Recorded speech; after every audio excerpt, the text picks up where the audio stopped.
तमाम साथी जो हमसे जुड़े हुए हैं, सबका इस्तकबाल है। राशिद साहब, क्या अपडेट है? किस तरह के हम लोगों ने अभी 6 बजे लाइव किया था, लेकिन मैं चाहता हूं कि एक फुल जो है अपडेट आना चाहिए कि क्या इस वक्त की सूरत हाल है, क्या चल रहा है ग्राउंड पे। राशिद साहब। मुमताज भाई, ग्राउंड पे तो चल रहा है हिजबुल्लाह का। आज उन्होंने कम से कम 80 राउंड हमला किया है और जो इजराइल पर हिजबुल्लाह के जरिए होने वाले हमलों में अब तक का सबसे बड़ा हमला है। मतलब जब से हिजबुल्लाह का कॉन्फ्लिक्ट इजराइल से हुआ है 20 साल पहले से, तब से लेकर के अब तक का सबसे बड़ा हमला हुआ है। 21 मरकावा टैंक इनके उड़ा दिए हिजबुल्लाह ने और बहुत ज्यादा डिस्टरबेंस क्रिएट कर दिया है सदर लेबनान में। अब इनकी जो आईडीएफ जो सोल्जर हैं वो बैकफुट पे भागे हैं अपनी जान बचा के। वो ग्राउंड पे आना ही नहीं चाहते। अभी शाम तक की ये रिपोर्ट थी कि उन्होंने अपने चीफ से कहा है कि वो लोग घेर के गुरिल्ला अटैक करते हैं और हम लोग तो जान बचा के भाग आए हैं। आप उनके ऊपर सिर्फ और सिर्फ एयर स्ट्राइक करो, वरना हम लोग जाएंगे तो आ नहीं पाएंगे। तो ये हाल हो गया है कि आईडीएफ मानसिक रूप से दहशत में है। मेंटली वो डिस्टर्ब हो रही है और वहां की आवाम का एक सर्वे हुआ था। 70% लोग मेंटली डिसऑर्डर की तरफ जा रहे हैं। 70% एक बहुत बड़ा रेशियो होता है। अब वो कैसे, हम बता रहे हैं आपको। जैसे सायरन बजता है, लोगों के चेहरे पर हैबत तारी हो जाती है, बच्चे रोने लगते हैं। जो जैसे होता है वैसे ही शेल्टर की तरफ भागने की कोशिश करता है। शाम को हमने आपसे एक बात बताई थी कि यूएन में इनका मेंबर इजराइल का, उनका एम्बेसडर आके बोल रहा है कि ये देखिए हमारा क्या हाल कर रहा है ईरान को, कोई उसको रोकने वाला नहीं है, आप रुकिए। कि हमारे पास 15 सेकंड पहले अलार्म आता है, मैसेज आता है 15 सेकंड पहले। अब 15 सेकंड में हम कैसे अपने घर से शेल्टर तक जा सकते हैं? तो ये हाल हो गया है वहां के, बड़ी हैबत वहां पे तारी है। और 3-4 दिन हमको लगता है कि जिस हिसाब से जिस फ्लो में अटैक हो रहा है, उस हिसाब से तो हमको लगता है कि वो एक पागलों का देश बन जाएगा, सब मेंटली डिसऑर्डर हो जाएंगे। सारे स्कूल कॉलेज बंद कर देंगे, सड़कें खाली हैं, स्कूल कॉलेज बंद है, डर का माहौल है पूरे में और बहुत बुरी तरह से लोग डरे हुए हैं। तो अब आप अगर देखिए कि अपर हैंड में कौन है, तो अपर हैंड पर ईरान ही है। इजराइल भले ही एयर स्ट्राइक कर रहा है, इनके सिविलियन को मार रहा है, सब कुछ कर रहा है। देखिए मुमताज भाई, यहाँ पर जो लड़ाई है ना, ये लड़ाई एक आदमी के अहंकार की है, दूसरे आदमी के वजूद की है। अब आप ये समझिए कि एक अपने वजूद के लिए लड़ रहा है, एक अहंकार के लिए लड़ रहा है। तो उसका अहंकार जो है वो कमतर नहीं होना चाहिए, उसका अहंकार बना होना चाहिए। उसको तो ऐसा है, उसने तो ऐसा ही सोच लिया था कि जैसे हमने वेनेजुएला वाले को उठा लिया था, मादुरो को, उसी तरीके से आराम से खामनेई को मर जाना चाहिए था और ईरान को खामोश रहना चाहिए था।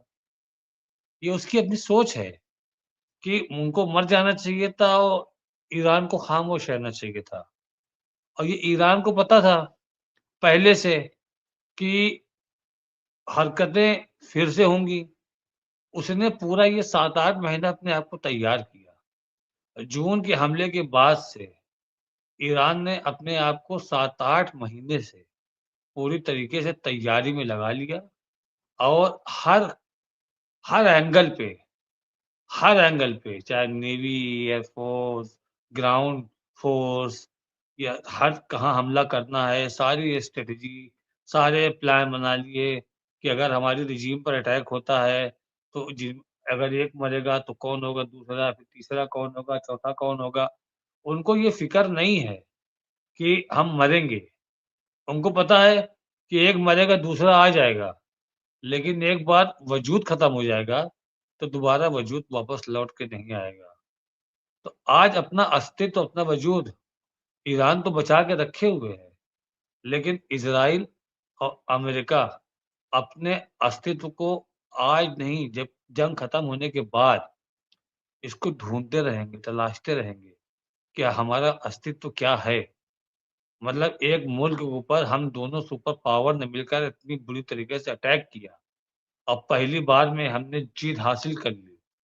जहाँ भी लगा कि अब सब खत्म हो गया, हम जीत गए, वहीं से हमारी हार शुरू हो गई। तो अपने वजूद के लिए सब कुछ करने को तैयार है ईरान।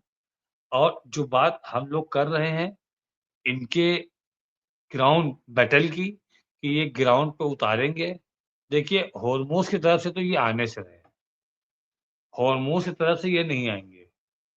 कुछ लोगों का, कुछ तंज़िया निगारों का मानना है, जबकि हम उसको एक्सेप्ट नहीं कर सकते हैं, क्योंकि जो वहाँ की सामने ईरान की तैयारी है, वो हिसाब से तो हमको नहीं लगता है कि वो यूएई के रास्ते आएँगे। यूएई के पास एक जज़ीरा है अबू मूसा, जो दुबई से 20 से 25 किलोमीटर का जिसका फ़ासला होगा, अबू मूसा का, जिसके ऊपर बार-बार क्लेम करता है दुबई कि वो हमारा है। वो जज़ीरा, वो आइलैंड ईरान के हाथ में।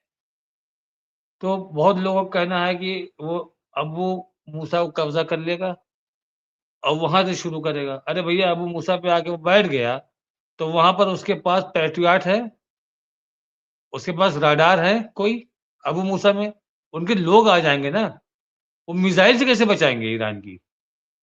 अगर अबू मूसा आइलैंड पे ईरान ने धनाधन मिसाइल मारना चालू कर दिया, तो ये सब बच के जाएँगे कहाँ? क्या वहाँ से समंदर तैर के वो आएँगे? तो जो हम लोगों ने उस वक़्त कहा था अबादान की बात, अबादान वाली बात कुछ हद तक सही इसलिए लगती है कि अबादान से कुवैत पास में है और कुवैत ही इनका हिस्सा है और इनको सपोर्ट कर रहा है आज भी। ऐसा नहीं है कुवैत इनकार कर रहा है कि नहीं, हम आपको सपोर्ट नहीं करेंगे। कुवैत आज भी इनको सपोर्ट कर रहा है। वो कह दिया उसने, बहरीन, कुवैत, यूएई तीनों ने, ये खुल के बोला है सपोर्ट करेंगे अमेरिका का, इज़राइल का। तो कुवैत के रास्ते से लगता है कि ये बसरा का एक छोटा-सा 170 किलोमीटर, 100 किलोमीटर का एक आपका वो है समंदर का साहिल, साहिल कहते हैं जिसको आप, व और क्या बोलते हैं हिंदी में इसको? तो ख़ैर बीच, इंग्लिश में बीच बोलते हैं। वो बीच का एरिया है। वहाँ से हो सकता है कि वो पैदल जाने की कोशिश करें। वही उनके लिए आसान है, या अपने हेलीकॉप्टर से आबादान में उतरने की कोशिश करें। आबादान का पुराना नाम है खुजिस्तान, जिसको अब आबादान के नाम से जाना जाता है। उसका नाम है खुजिस्तान और वहीं से ही ये निकालते हैं अपने क्रूड ऑयल को, ईरान के लोग। बाकी जिस जगह पे कब्ज़ा करने की बात कर रहा है अमेरिका, वो तो उनका सिर्फ़ और सिर्फ़ खर्ग आयरलैंड इनका डिपो है। ये खर्ग आइलैंड तक पहुँचाते हैं और वहाँ से शिप जाते हैं, चूँकि खर्ग आइलैंड पर गहराई ज़्यादा है, तो बड़ी-बड़ी शिप को वहाँ पे फँसने के चांसेस नहीं रहते। तो इसलिए ये खर्ग से ही इनको सप्लाई होती है, ईरान की क्रूड ऑयल की। तो अब जैसे ईरान ने कह दिया कि हम तो तैयार हैं, आप आ जाओ। हम बिल्कुल तैयार हैं, हमने तो 20 साल से इसके ऊपर मेहनत किया है, प्रैक्टिस किया है, रिहर्सल किया है हमने इसके ऊपर। तो जो आपका इसका बॉर्डर है मुमताज़ भाई, उसमें बड़ी-बड़ी गुफ़ाएँ हैं, केव समंदर के पास। वहीं पास सब घात लगा के बैठेंगे, जो भी बैठेंगे आईआरजीसी के लोग, वहीं पास घात लगा के बैठेंगे और वहीं से वो हमला करेंगे इनके ऊपर। ये अगर ऊपर फाइटर लेके आते हैं, तो उसके ऊपर भी लोग अटैक करेंगे, क्योंकि फाइटर को सपोर्ट तो देंगे। फाइटर इनको सपोर्ट तो देंगे, बिना फाइटर प्लेन के सपोर्ट के ये जा नहीं सकते हैं। अब ये देखना है कि एयर डिफेंस इनका कितना काम करेगा। इनके फाइटर को ईरान के फाइटर क्या जवाब दे सकते हैं? क्योंकि फाइटर प्लेन पे इस तरह से मिसाइल मारना तो आसान नहीं है। उसपे मिसाइल मारना आसान नहीं है। वो आप अपने एयर डिफेंस से ही उन पे अटैक कर सकते हैं। और जैसा कि अभी माजिद ने मारा था इनके F-35 को, तो माजिद जैसे इनके पास और उससे बेटर पोज़ीशन में अगर हैं, तो इनके लिए बहुत आसान हो जाएगा। कोई बहुत बड़ी चीज़ नहीं है। फाइटर प्लेन को लेकर के ये ईरान में आते हैं, अटैक करके भाग जाते हैं, ऊपर एकदम हाइट पे रहते हैं, ऊपर से नीचे आते हैं ये।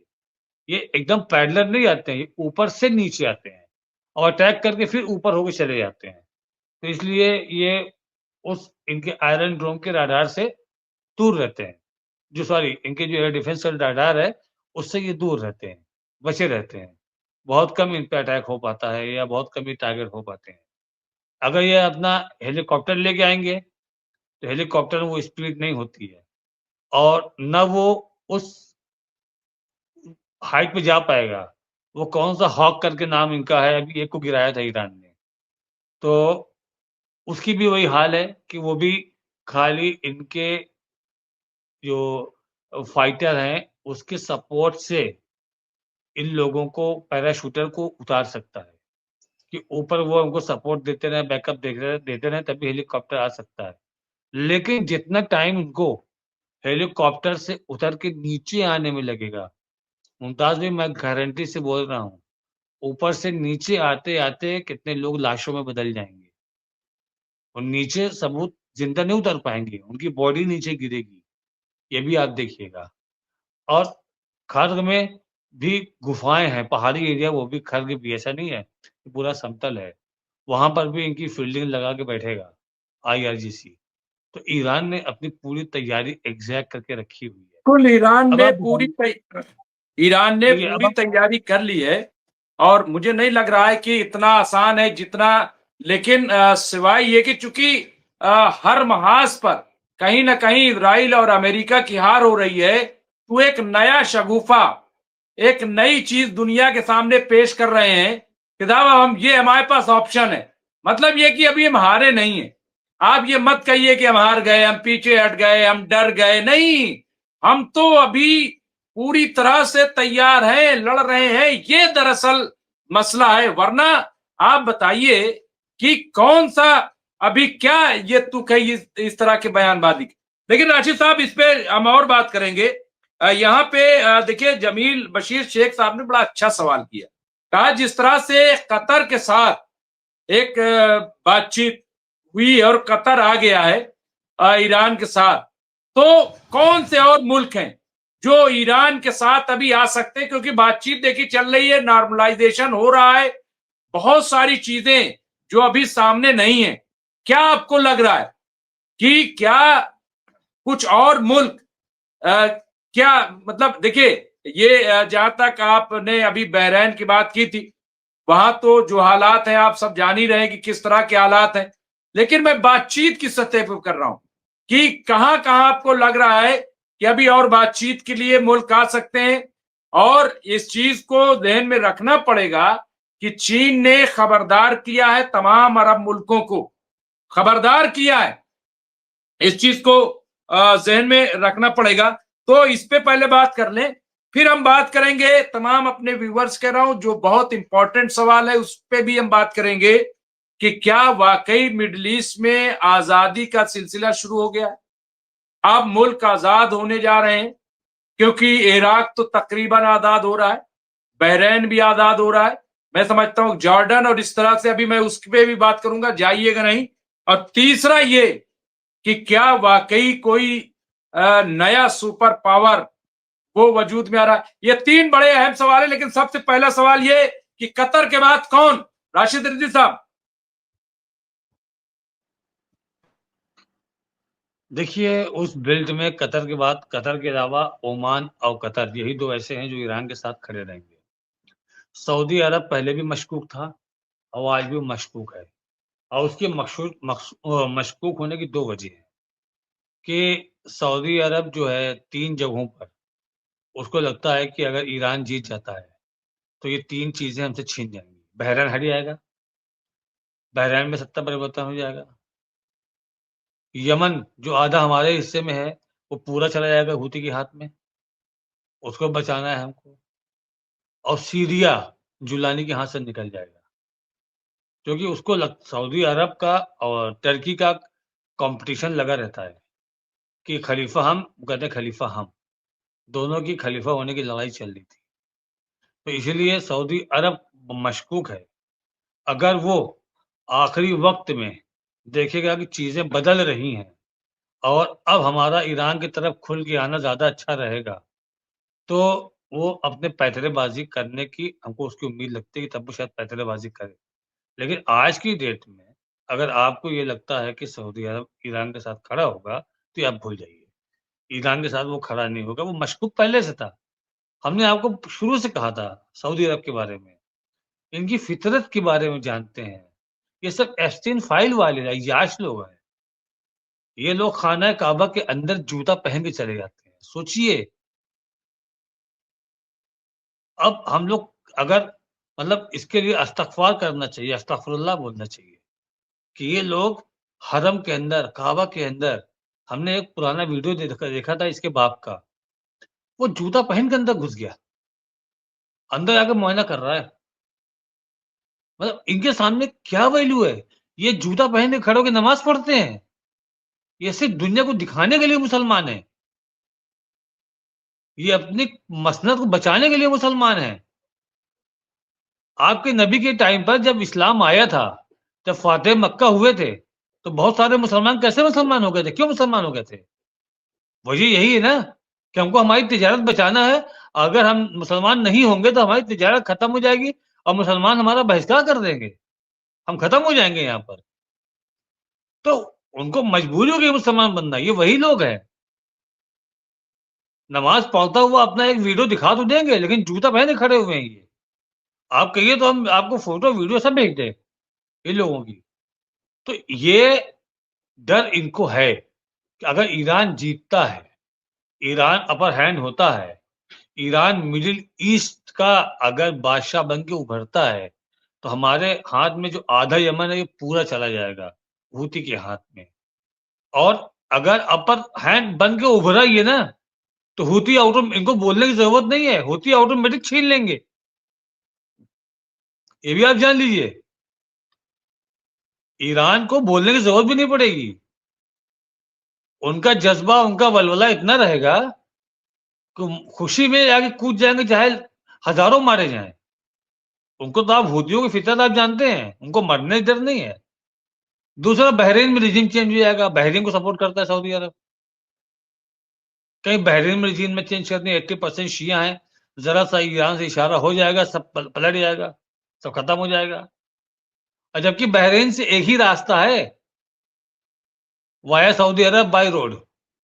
बहुत बड़ा ब्रिज बना हुआ है, जो बहरीन से सऊदी अरब को जोड़ता है। वरना फिर आप पानी के नाव से जाइए या फिर बाय बाय एयर जाइए। ज़मीनी रास्ता कोई नहीं है। और वो इनके अंडर में रहता है बहरीन। तो इनको डर है कि कहीं हमसे बहरीन ना छीन जाए, कहीं हमसे यमन ना छीन जाए, कहीं हमसे ये ना छीन लिया जाए, क्या बोलते हैं आपका सीरिया, कहीं जुलानी अपदस्थ ना कर दिए जाएँ, कहीं ईरान की, अर्दोग़ान की बात ना हो जाए, सेटिंग ना हो जाए, वो खामोश हो जाएँ और कह दें बशर अल असद को कि हट जाओ यहाँ से तुम, वरना मारे जाओगे। क्योंकि तब तक तो अमेरिका डाउन हो चुका होगा, तब तक नेतन्याहू डाउन हो चुका होगा। तो इसलिए आप इनकी उम्मीद मत करिए कि ये आएँगे। हाँ, ओमान खुल के है, शुरू से है। कतर भी इंटरनली उसकी फीलिंग ईरान के साथ थी, ऐसा नहीं है। अब उसको भी अपना मुल्क देखना है, अपना डेवलपमेंट देखना है, अपना मुल्क बचाना है उसको। अब देखिए, इनके पास गैस के 2 रिसोर्सेज़ थे।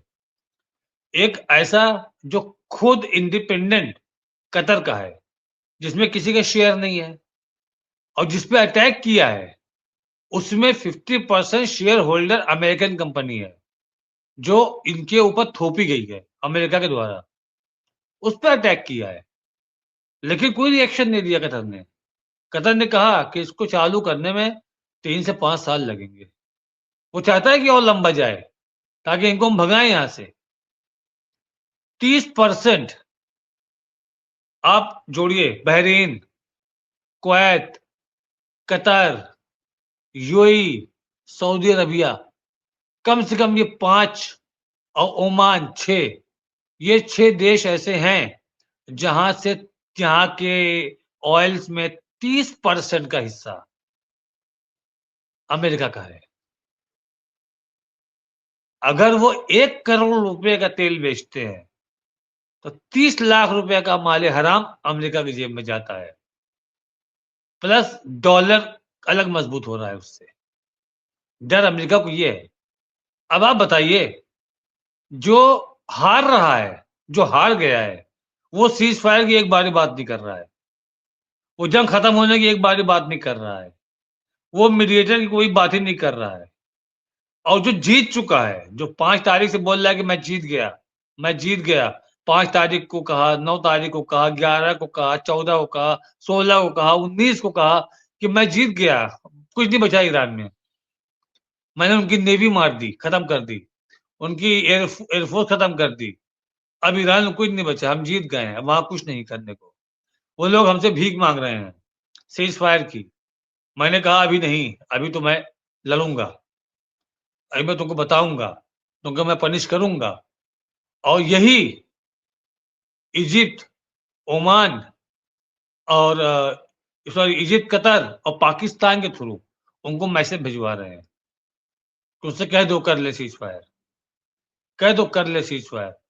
और हालत हादसा में आके बोलते हैं कि वो मेरे पास फ़ोन आ रहे हैं, मेरे पास फ़ोन आ रहे हैं कि आप बस अब बस करो, हमको बख्श दो। आज उसका नया एक मज़ाकिया बयान आया, मतलब ताज्जुब की बात है, जिसे इसको कोई कुछ बताता नहीं है। कहा कि वो लोगों ने मुझको सुप्रीम लीडर बनने का ऑफ़र किया है और मैंने रिजेक्ट कर दिया। अब इसको गधे को ये पता नहीं है कि सुप्रीम लीडर बनने के लिए मुज्तहिद होना पड़ता है। कम से कम मुज्तहिद अमामे वाला हो, आलिम हो। तुम साले बदकार आदमी, ज़िनाकार, शराबी, अय्याश आदमी, तुम बनोगे, उस मसनद पे तुम बैठोगे, जिस पे आलिम दीन बैठा है, वो इंसान जो पाक साफ हो, नेक हो, जिसकी सोच भी नेक हो, जिसके अमल भी नेक हो, उस कुर्सी पे जो दिन में 400 झूठ बोलता है, वो बैठने की बात कर रहा है कि मुझको ऑफर आया है। अब्राहम लिंकन पे मारा, आज खुद ही अपना केस, मतलब दुनिया देख रही है इसको और दुनिया हंस रही है। मैंने कई चैनल देखे हैं, Australia, Canada, New Zealand, British channels, Russia, ये सब मतलब एक जोक बना रहे हैं इसका। ये बोल रहा है कि हमारे एक बहुत ही उस इम्पोर्टेंट जगह पे उन्होंने 100 मिसाइल मारी, जबकि मैंने सब इंटरसेप्ट कर दिया। लेकिन मेरी बहुत कीमती चीज़ थी वो। मैंने उसको डैमेज नहीं होने, मैं नाम नहीं बताऊँगा आपको। मैं आपको नाम नहीं बताऊँगा। वो मैटर प्राइवेसी का है। लेकिन हमला किया था उन लोगों ने, 100 मिसाइल मारी थी। अब पहले तो आप बोल लेते, उनके बाद मिसाइल ही खत्म हो गई है। उनके पास लड़ने के हथियार ही नहीं है। अब बोल रहे हो 100 मिसाइल मारी थी। अब ये 1000 किलोमीटर पीछे लेके भाग गए। 800 किलोमीटर फिर अब्राहम लिंकन को, और खबर आ रही है कहीं न कहीं से कि 10 लोग मरे हैं, और कल मारी थी। 10 लोग मरे हैं, 13 लोग भयंकर, मतलब बहुत बुरी तरीके से ज़ख्मी हैं, जिनको अगर एडमिट नहीं किया गया तो खत्म हो जाएँगे। वो सारी चीज़ें छुपी हुई हैं। अभी जब ये 10 बॉडी और जाएँगी, तो और हंगामा होगा। यूरोप कंट्री जान रही है, पूरी दुनिया में त्राहिमाम-तहमाम मचा है। यूरोप कंट्री प्रेशर बना रही है, लेकिन ये बेशर्म है। अब ये लोग वही काम करेंगे, जो दुनिया में ये करते थे। अब चाहे कनाडा हो, चाहे मेक्सिको हो, चाहे ब्रिटेन हो, वो इनकी आवाम के अंदर से आग सुलगाएंगे, इनकी आवाम को लेकर के आएंगे सड़क पे पूरे अमेरिका की, उनको भड़काएंगे, तब जाकर के ये मानेगा। ये मानने को तैयार ही नहीं है कि हमारे मतलब हमने अगर जंग शुरू की है तो मेरा मकसद क्या था और क्या हमने अपने मकसद को अचीव किया या कर पाएंगे? आपका इंडिया ने शुरू किया ऑपरेशन सिंदूर, क्या मकसद था? कि बॉर्डर पर आतंकी ठिकानों पर हमला करना, खत्म करना। इंडियन एयरफोर्स ने जो बॉर्डर पर पाकिस्तान के आतंकी ठिकाने थे उस पे हमला किया, उसको डिस्ट्रॉय किया। ये इनका मकसद था, इन्होंने अचीव करके वापस आ गई है। ये हो गया। तुम्हारा क्या मकसद था? रिजीम चेंज करना, वो तुम कर नहीं पाओगे। न्यूक्लियर का यूरेनियम लेकर के आना, वो तुम ला नहीं पाओगे। डिस्ट्रॉय करना न्यूक्लियर प्लांट को, अगर तुम डिस्ट्रॉय करने तुमने कई कोशिश की, नहीं कर पाए। तुमने कौन सा मकसद में अचीव कर लिया? तुमने अपने आप को खत्म करने के लिए उस लाइन को तुमने हटा दिया, जो लाइन पीछे वाली लाइन को रोक के रखे थी कि नहीं, ज्यादा अग्रेशन अच्छा नहीं है। जो आपके लारी साहब थे, खामनाई साहब थे और जो आईजीसी चीफ थे, ये सब लोग ऐसे थे जो नरम दल के लोग थे। ये बातचीत से रास्ता निकालने वाले लोग थे। आपने उनको उड़ा दिया। यही लोग थे जो गरम दल के लोगों को रोके थे कि नहीं, ज्यादा गर्मी दिखाने की जरूरत नहीं है, जानें हलाक होंगी, कोई मतलब नहीं है बर्बादी की, शहादत ठीक है, खुदकुशी नहीं करना चाहिए। इस तरह से कहेगा खामनाई साहब, लारी जानी साहब, ये रोक के रखते थे इन लोग को, लेकिन आपने उस लेयर को हटा दिया। तो अब झेलो। क्या खामनाई साहब के हयात में इतना भयंकर हमला हुआ कभी? क्या उम्मीद थी? नहीं थी, लेकिन तुमने हटा दिया। जो एक बीच